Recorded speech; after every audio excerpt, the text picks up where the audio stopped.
Eu gostaria de fazer uma oração. Nós vamos abrir a palavra de Deus. Eu gostaria de fazer uma oração para a gente retomar a mensagem. Santo Deus, Pai de amor, quantas vezes o seu nome foi louvado, exaltado e adorado aqui nesta igreja, Senhor. Mais uma vez, Senhor, eu quero te pedir que o Senhor possa me usar como um simples instrumento, mas um poderoso instrumento em tuas mãos, Senhor. Que as nossas vidas sejam transformadas pelo poder da tua palavra. É o que eu te peço, no nome santo de Jesus. Amém.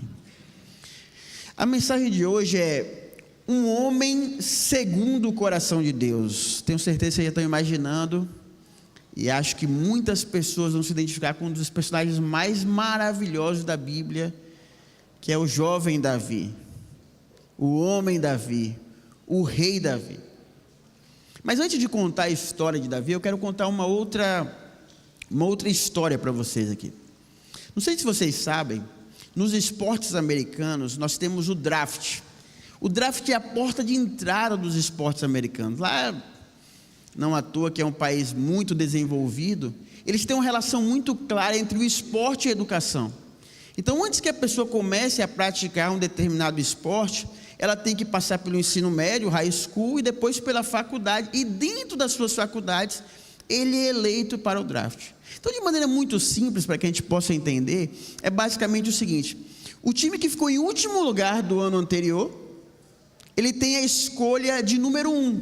Então, imagina um campeonato, ao invés de ter rebaixamentos, como a gente tem aqui no Brasil, o time que ficou em último lugar, ele passa a ter a primeira escolha. Eles estudam bastante para entender aquele jovem que foi bem no basquete, no futebol americano, no beisebol, enfim, desde o ensino médio, na faculdade, para que você possa ter uma boa escolha e mudar o destino do seu time. Só para vocês entenderem como essa indústria muitas vezes acaba acertando, eu trouxe aqui alguns nomes de pessoas que foram escolhidas na primeira posição do draft. Se vocês olharem ali, você vai ter Magic Johnson, que foi draftado como a primeira escolha do Los Angeles Lakers no ano de 1979. Em 92, Shaquille O'Neal, um dos maiores pivôs de todos os tempos, foi draftado pelo Orlando Magic na primeira posição do draft. Tim Duncan, em 97, sempre fica ali rivalizando, quem é o maior pivô de todos os tempos, se é Shaquille O'Neal, se é Tim Duncan, foi escolhido como a primeira escolha no ano de 1997, e em 2003, LeBron James, que ainda está aí na sua carreira, tem muitos recordes na NBA. Por muito tempo a discussão se existiria algum jogador maior ou melhor do que Michael Jordan era uma discussão impossível, mas esse rapaz aí, LeBron James, é o primeiro a entrar nessa discussão. Será que ele é maior ou menor que Michael Jordan? Esse assunto chega a ser até polêmico. Por que eu estou mostrando isso aqui? Somente para vocês perceberem que quando as pessoas analisam essa indústria milionária ou bilionária, que é o esporte dos Estados Unidos, eles conseguem, mesmo enxergando lá um rapaz novo, 17, 18, 19, 20 anos, eles conseguem imaginar o futuro daquele jogador e apontar com muita seriedade, muita assertividade o futuro, e muitas vezes acabam acertando. Mas a história mais interessante, ela fica aqui. No ano de 2000, estava disponível para ser eleito no draft daquele ano um jogador de futebol americano chamado Tom Brady. Para nós brasileiros, a gente fala mais de Tom Brady como o esposo, ou melhor, o ex-esposo da Gisele Bündchen, né? Tom Brady, ele seria o maior jogador de futebol americano de todos os tempos. Ele estava ali disponível para ser eleito. Entretanto, naquele ano de 2000, no draft da NFL, o primeiro jogador escolhido não foi Tom Brady. Na verdade, foi Courtney Brown, que teve uma carreira muito curta e em poucos anos não teve muita assertividade, encerrou sua carreira de forma muito rápida. Mas você poderia imaginar, será que Tom Brady, o maior jogador de futebol americano de todos os tempos, será que ele foi a segunda escolha? Ele não foi a segunda. Ele não foi a terceira, sequer esteve entre os 10 primeiros a serem escolhidos. Ele também não esteve entre os 100 primeiros a serem escolhidos. Na verdade, Tom Brady, o maior jogador de futebol americano de todos os tempos, ele só foi escolhido na 199ª posição. Cada um dos times, dos 32 times, teve pelo menos 6 possibilidades de escolher aquele jogador que seria o maior de todos os tempos. Para vocês terem ideia, Tom Brady, se ele fosse considerado um time de futebol americano, ele teria mais títulos do que qualquer outro time de futebol americano. Ele guiou o New England Patriots a vencer 6 campeonatos, e mesmo quando saiu do New England Patriots e foi para o Tampa Bay Buccaneers, ele levou um time que nunca tinha ganhado a ser um time campeão. Muitos recordes, o maior arremessador, o maior quarterback de todos os tempos. Mas ele só foi escolhido no último dia do draft, na 99ª posição.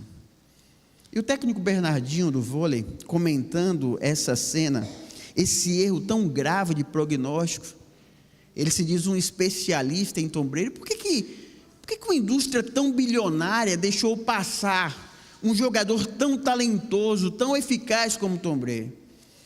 E Bernardinho vai citar um rival de Tom Brady para explicar por que eles erraram.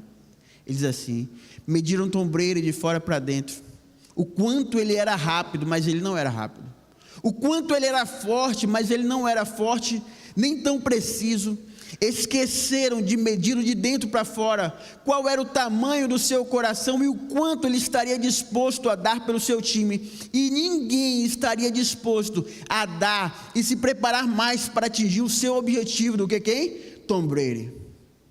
Só para vocês terem uma noção do tamanho de Tom Brady, se juntasse todos os quarterbacks que foram selecionados naquele ano de 2000, nem somando todos eles, daria a quantidade de arremessos certeiros que o Tom Brady. O problema foi que mediram Tom Brady como? De fora para dentro, e não o quê? De dentro para fora.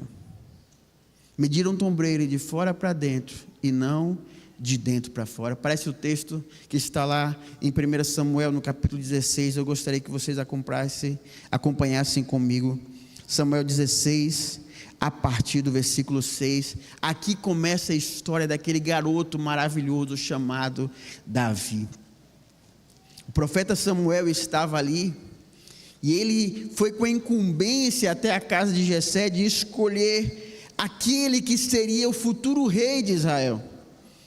No versículo 6, a gente pode ler a seguinte descrição: sucedeu que, entrando eles, viu a Eliabe e disse consigo: certamente está perante o Senhor o seu ungido. Porém o Senhor disse a Samuel: não atentes para a sua aparência, nem para a sua altura, porque eu o rejeitei. Porque o Senhor não vê como vê o homem vê o exterior, porém o Senhor vê o quê? O Senhor vê o coração. Deus já havia falado para o profeta Samuel que escolheria alguém segundo o seu coração. Entretanto, quando Samuel chega e ele vê o forte, o alto e o belo Eliabe, ele se impressiona. Um jovem militar, ali está o futuro rei. Alguém semelhante talvez a Saul. Só que Deus fala assim: não é este o futuro rei, porque eu estou olhando diferente de você. Primeira lição que precisamos aprender hoje: Deus é diferente da gente. Você repete comigo? Deus é diferente da gente. Deus é diferente. Primeira lição que precisamos entender ao olhar para esse texto: não meça Deus pela sua régua. Deus, ele age, ele pensa de forma diferente de mim e de você, porque ele é capaz de enxergar além das aparências. Lembra daquela frase de Saint-Exupéry, que diz que o essencial é invisível aos olhos? Deus é capaz de enxergar diferente de mim e de você. E aí começam a passar os filhos. Não era Eliabe, não era Abinadab. E aí vem uma pergunta muito constrangedora para quem é pai, né? Um a um dos filhos vão passando, e ali acabam os filhos. Pode passar para mim, por favor? E ali acabam os filhos.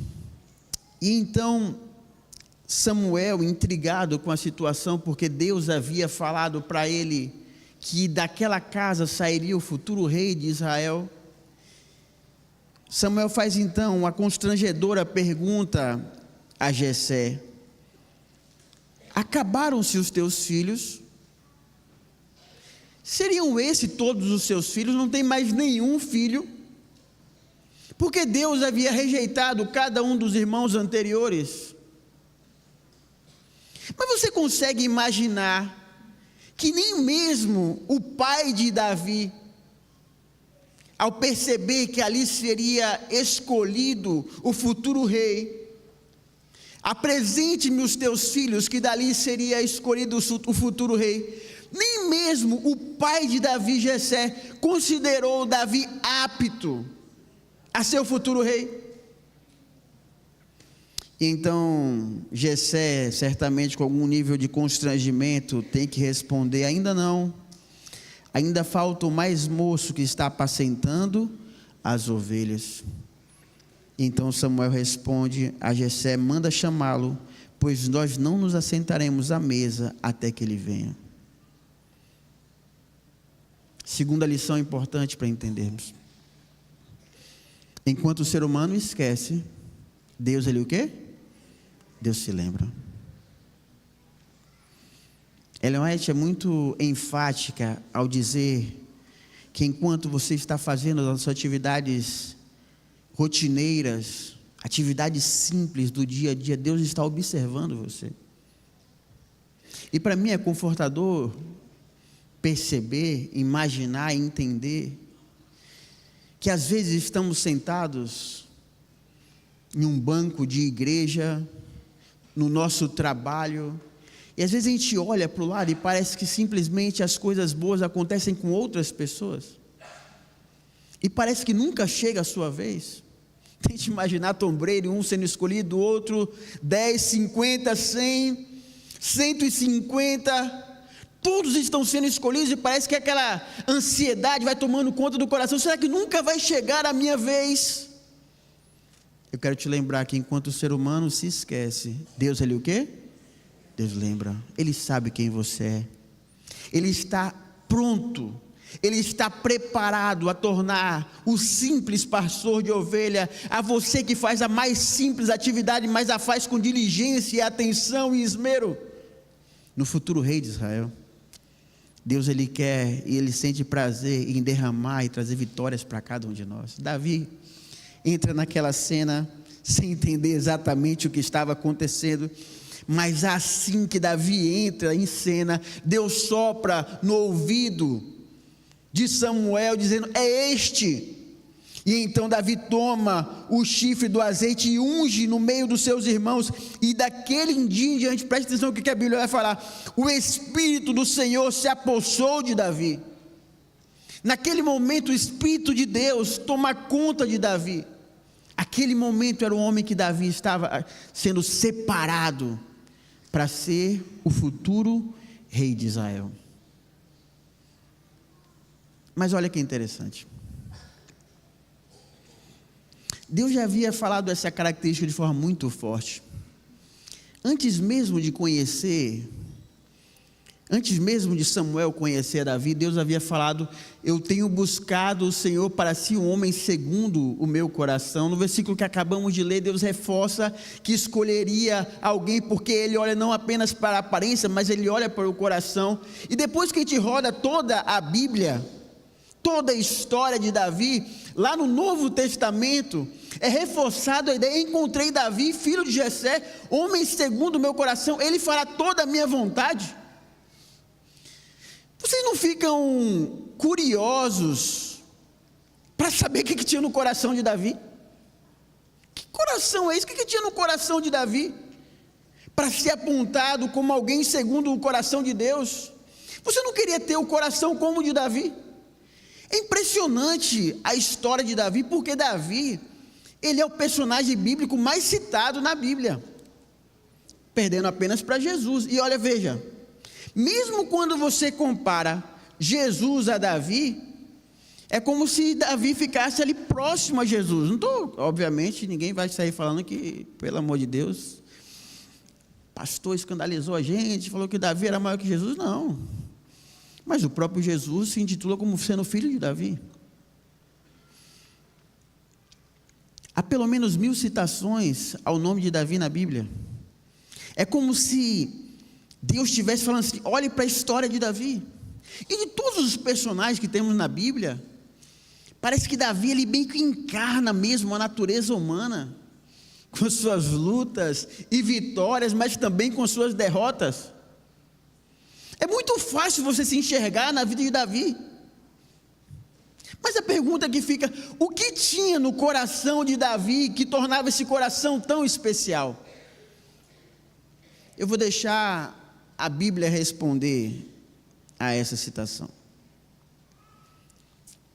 A Bíblia diz que quando acaba a cerimônia, Samuel se levanta e vai até Ramá. Agora acompanhe o versículo 19. Saul precisa de alguém para tocar para ele. E a Bíblia vai dizer assim: Saul enviou mensageiros a Jessé dizendo: envia-me a Davi, o teu filho, o que está com o quê? Com as ovelhas. Davi estava cuidando das ovelhas como estava antes de ser ungido rei. Se você seguir no versículo 15 do capítulo 17, vai aparecer assim: Davi, porém, ia a Saul. Ele começa a servir a Saul, tocando harpa para acalmar o espírito de Saul.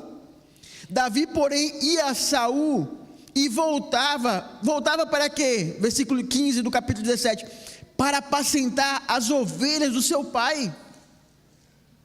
Você consegue imaginar essa cena? Aqui no Rio de Janeiro tem grandes clubes de futebol. Eu não vou nem falar qual é o meu, porque é o maior de todos.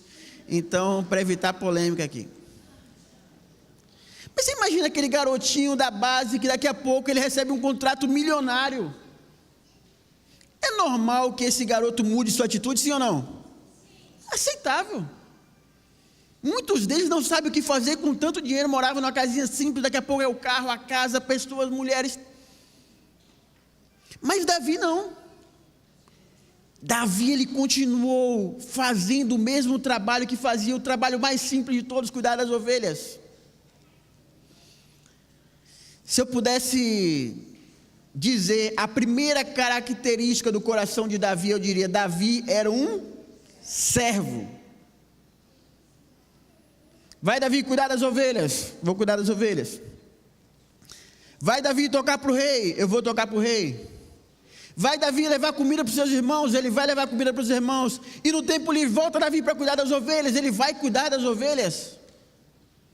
E me apresentaram aqui, falaram que eu tinha 2 faculdades, tinha mestrado, já trabalho há muito tempo. E aí me pediram até, pastor, vou pregar sábado que vem lá na Fádiba.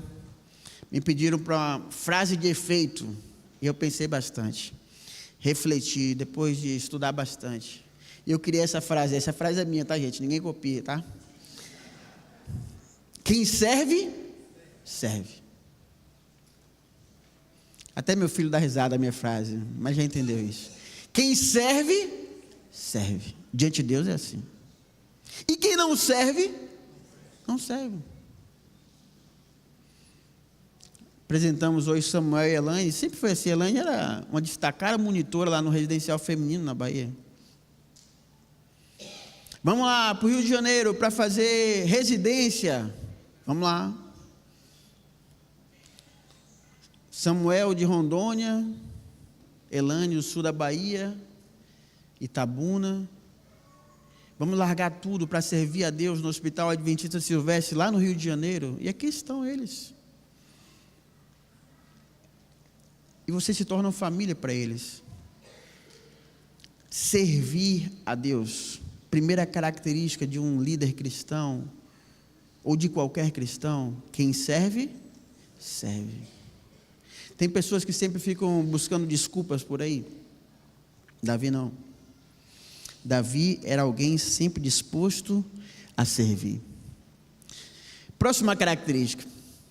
Eu quero que vocês entendam. Pode passar aqui para mim, eu vou mostrar um vídeo de Tom Brady. Interessante para a gente avaliar aqui. Pode passar o vídeo, por favor. E a gente vai entender a segunda característica de Davi. Não sei se vai dar para ler a legenda, mas eu acredito que sim. I would encourage everyone to play football for the simple reason that it is hard. It's hard when you're young to wake up in the off season at 6 a.m. to go train and work out, knowing that all your friends are sleeping in and eating pancakes. It's hard when you're on your way to practice, weighed down with all your gear, and it's 90 degrees out and all the other kids are at the pool or at the beach, and your body is already completely exhausted from workouts in 2-a-days.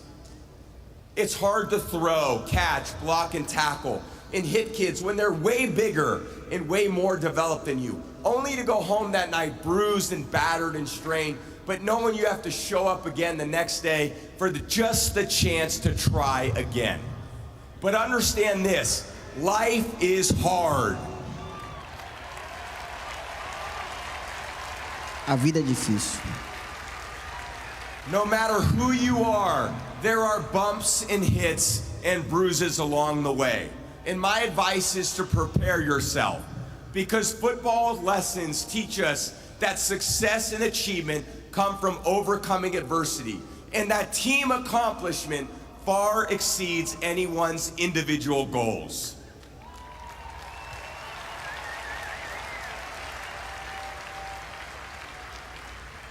To be successful at anything, the truth is you don't have to be special.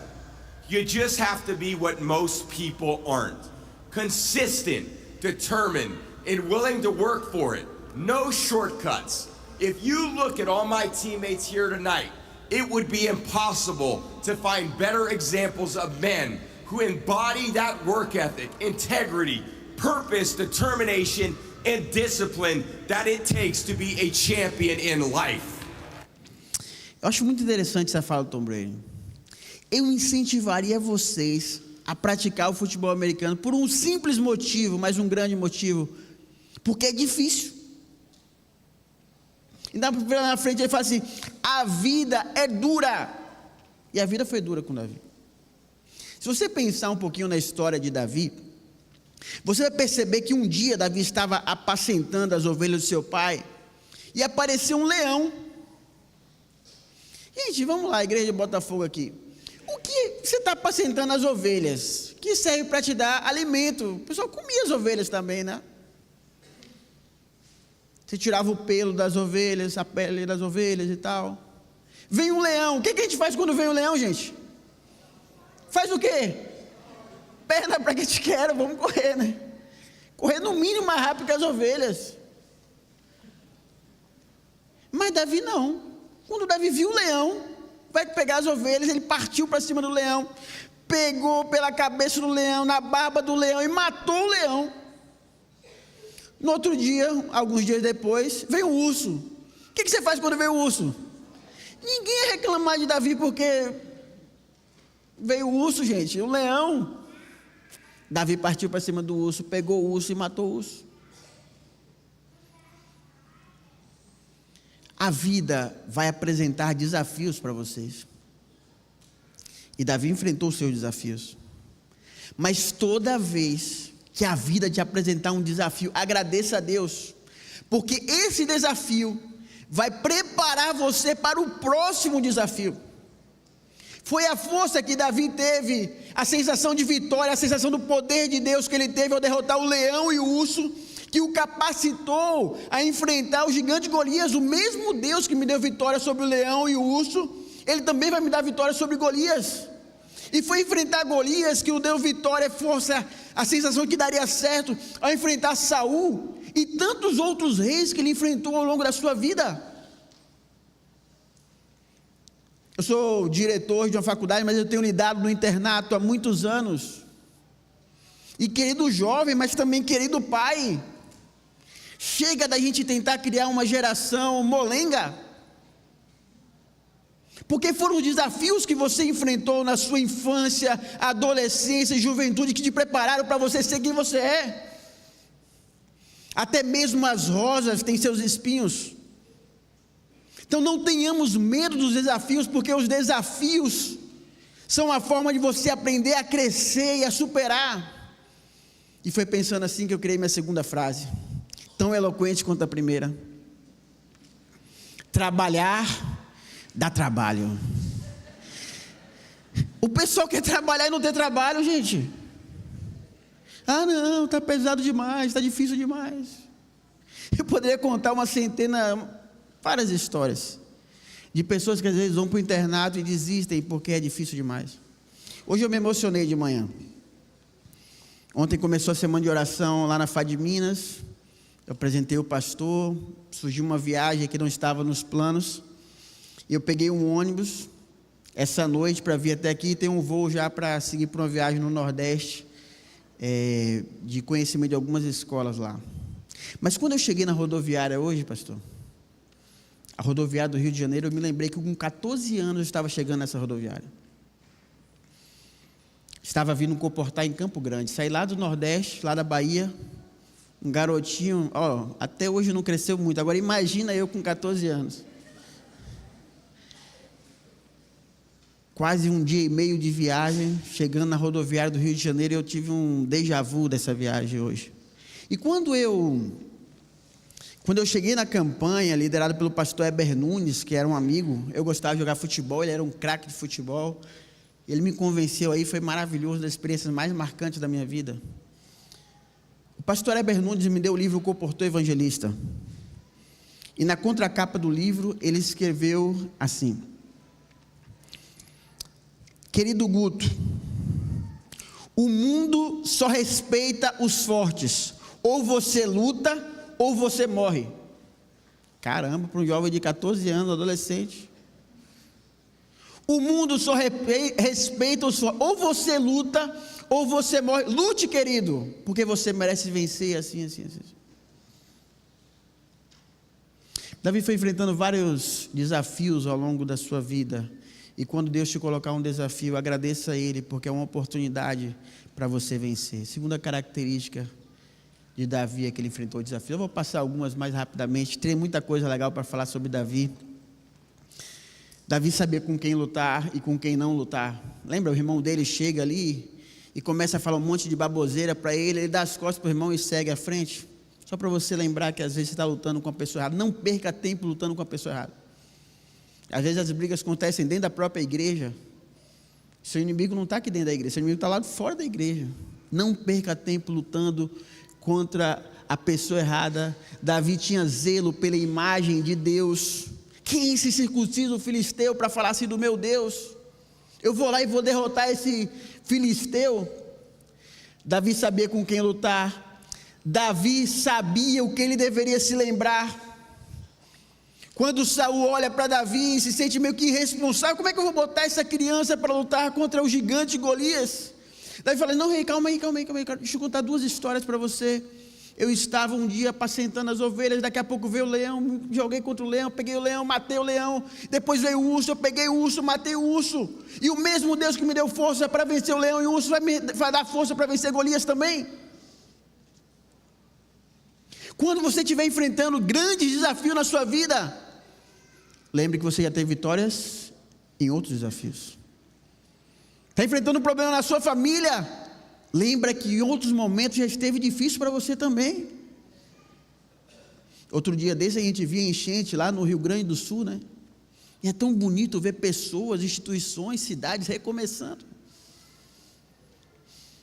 Mas eu quero avançar aqui. Davi tinha uma visão diferente. Davi venceu. Essa parte aqui para mim é muito interessante. Eu vou gastar um minutinho para falar sobre isso.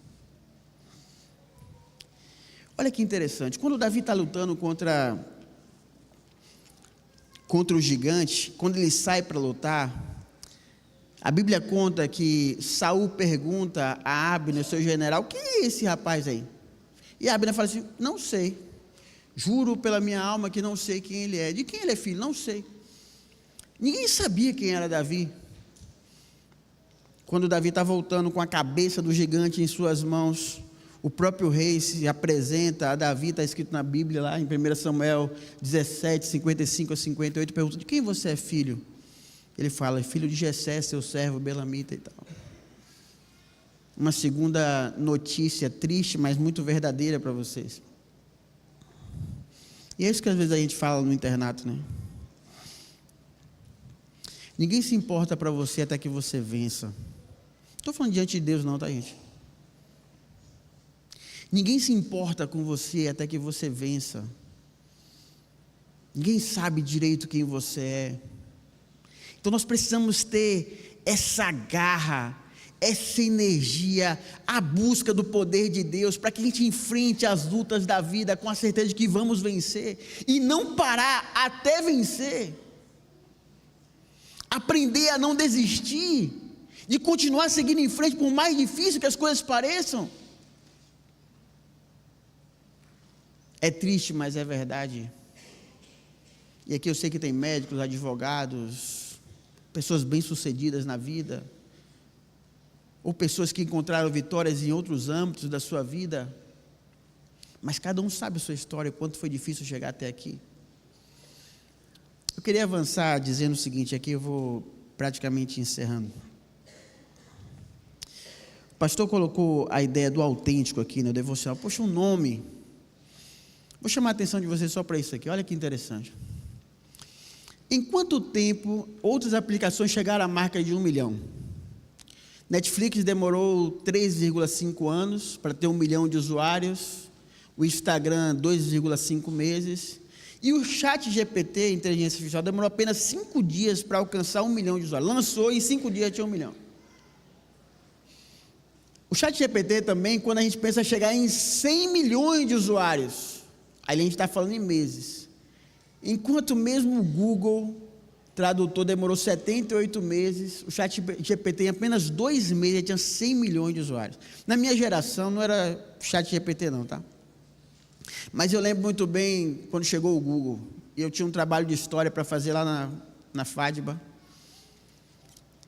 Eu não tinha feito o trabalho, e um amigo meu olhou para mim e falou com autoridade, lá no ano 2000 mais ou menos, né? Guto, por que você não dá um Ctrl+C, Ctrl+V? Eu falei, o que é isso, Ctrl+C, Ctrl+V?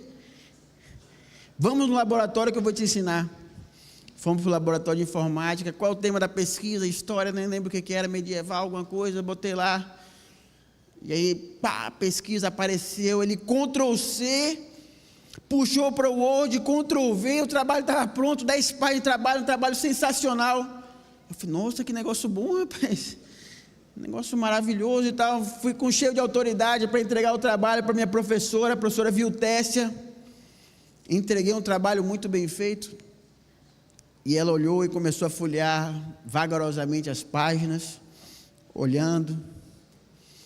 E ao final ela olhou com bondade nos olhos, mas com um tom de crítica também, e me perguntou o seguinte: Guto, você leu pelo menos? De uma forma muito sincera, eu falei, professora, eu não li, mas eu posso ler. Aí ela falou, então leia pelo menos e depois me traga aqui, né? Era o ChatGPT da minha época.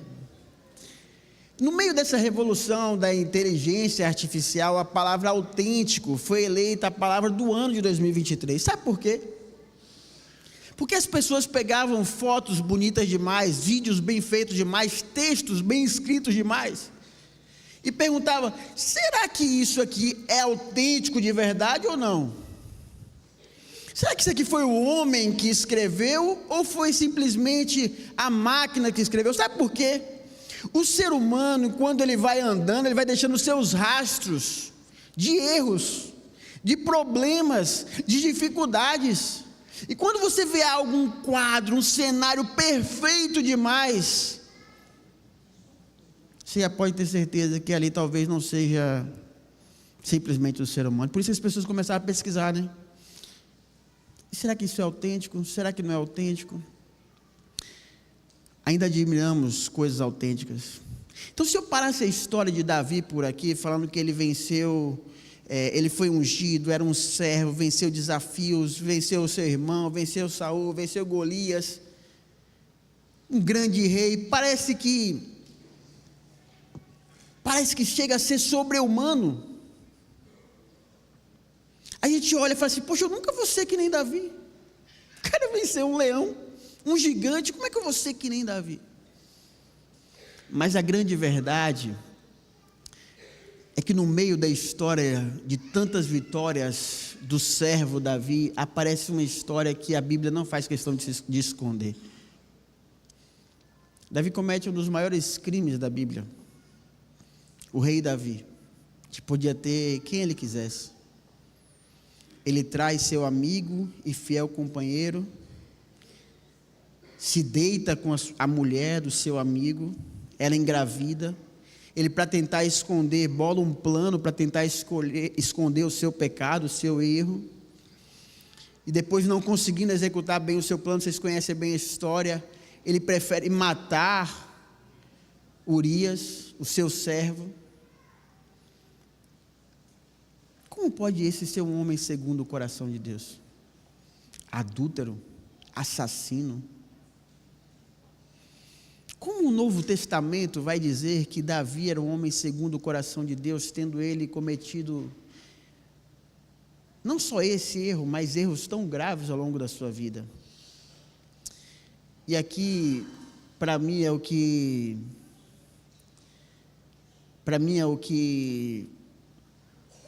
de tudo é o mais bonito na história de Davi. Quando Samuel enquadra Davi e conta uma história para dizer que ele era aquele homem, né? Davi simplesmente diz: pequei contra o Senhor. Pequei contra o Senhor. Errei. E é nesse contexto de confissão de pecados que eu gostaria que vocês abrissem suas Bíblias, por favor, todos juntos, lá no Salmo 51.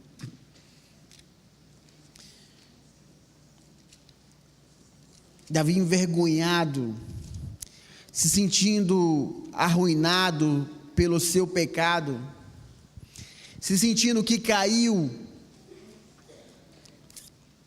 Davi escreve o Salmo 51, que diz: compadece-te de mim, ó Deus, segundo a tua benignidade, segundo a multidão das tuas misericórdias, apaga as minhas transgressões, lava-me completamente da minha iniquidade e purifica-me do meu pecado, pois eu conheço as minhas transgressões e o meu pecado está sempre diante de mim.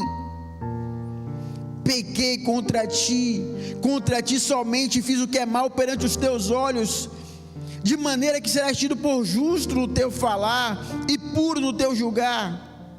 Eu nasci na iniquidade e em pecado me concebeu a minha mãe. Este comprazes na verdade, no íntimo e no recôndito me fazes conhecer a sabedoria. Então ele pede: purifica-me com isopo e ficarei limpo, lava-me e ficarei mais alvo que a neve. Purifica-me e ficarei limpo, lava-me e ficarei mais alvo do que a neve. Faze-me ouvir júbilo e alegria, para que exultem os ossos que me agache. Esconde o rosto dos meus pecados e apaga todas as minhas iniquidades. E então o verso que precisa estar no seu coração e no meu coração: cria-me, ó Deus, um coração puro, e renova dentro de mim um espírito inabalável. Quer saber por que Davi era um homem segundo o coração de Deus? Não simplesmente porque era um servo, porque enfrentava desafios, porque buscava o Senhor, mas Davi era um homem segundo o coração de Deus, porque quando ele caía, e quantas vezes ele caiu, ele não tinha vergonha de se humilhar diante de Deus e pedir uma segunda chance, uma nova oportunidade. Sabe, querida igreja de Botafogo e todos que estão me assistindo aí, talvez pela internet, Deus não espera de você a perfeição, porque Ele sabe que você nunca vai dar para Ele isso. Você já foi criado em pecado, mas Ele quer que quando você esteja caído, machucado, envergonhado, humilhado, você tenha coragem de olhar para Ele e falar assim: Senhor, me dá mais uma chance, a chance de recomeçar. Quando eu escrevi esse devocional, meu pensamento principal estava aqui, é que eu encerro. O que é ser autêntico diante de Deus? Deus deseja jovens que do fundo do coração queiram fazer a sua vontade, claro que Ele quer isso, mas sobretudo que compreendam que quando caírem, saibam que podem se apresentar quebrados diante de Deus, dispostos a pedir perdão e a recomeçar. Nada pode ser mais autêntico do que isso. Ele já conhece você.